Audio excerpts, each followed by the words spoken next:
Hello, my name is Omar Hashimi, and in this video, I'll be briefly covering direct proofs.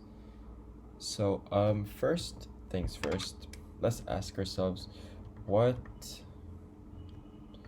is a proof? So, a proof is an argument that convinces others that something is true. They always have a beginning where you assume something is true, the middle where you prove that that thing is true, and then the end where you either say why it was true or if it wasn't true, why it wasn't true. So a direct proof assumes that something is true and then tries to find a conclusion by using many steps and logical thinking. For the first question, we are asked to find that the sum of any two odd integers is even. So we can start by doing this, like I said, by assuming something. So let's assume that the two odd integers are m and n.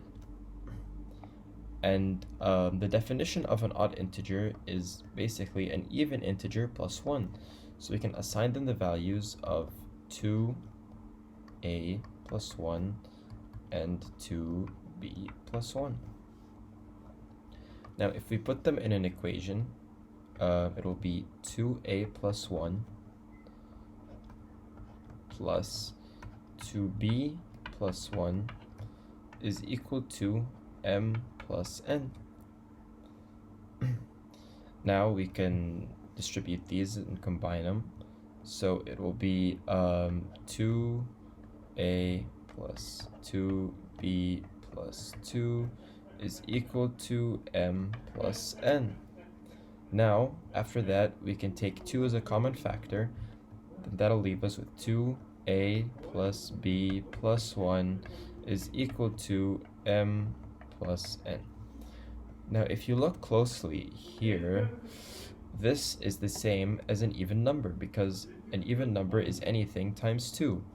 So that proves the fact that the sum of any two odd integers is even. So as for the end, like I said before, that the proof is made up of 3 parts. For the end, you'd write that since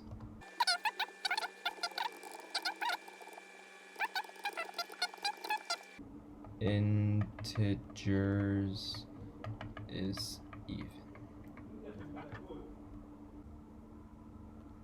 Alright, the second problem asks us to prove that the square of an even integer is even.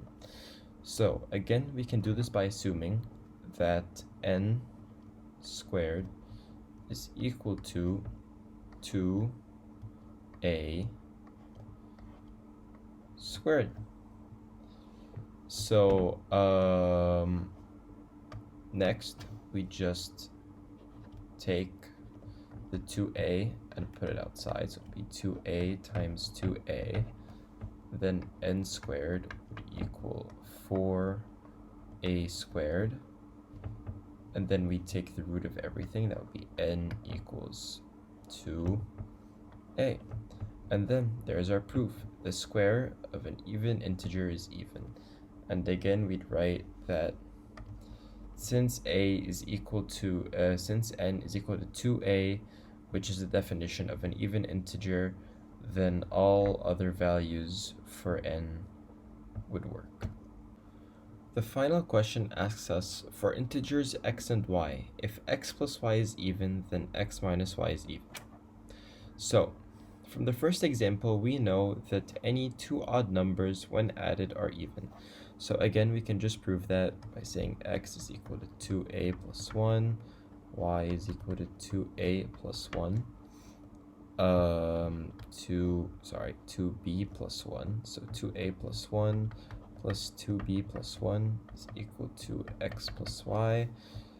2a plus 2b plus 2 is equal to x plus y. And from this, we know that the sum of any two odd integers is even. Now, we also have to see whether x minus y is even. So we can take the same idea with 2a plus 1 and 2b minus 1, but put it as a minus this time. So 2a plus 1 minus 2b plus 1 is equal to x minus y. And then we combine everything again, so 2a minus 2b is equal to x minus y. And then we take 2 as a common factor and we get a minus b, which again proves that this statement is even. And yep, that's it for me. Thank you for watching, and I hope you learned something from this.